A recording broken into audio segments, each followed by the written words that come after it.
गुजरात में एक सरकारी उस्ताद ने शराब के नशे में मुएत तालाव में हंगामा हलचल खड़ा कर दिया।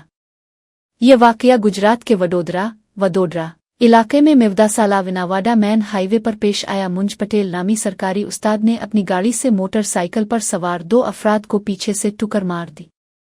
टक्कर मारने के बाद ड्राइवर ने गाड़ी नहीं रोकी और मोटरसाइकिल सवारों को तकरीबन 750 मीटर तक घसीटता अलिफाजाविकलुम चला गया। इस वाकये के बाद पुलिस ने केस दर्ज कर लिया है।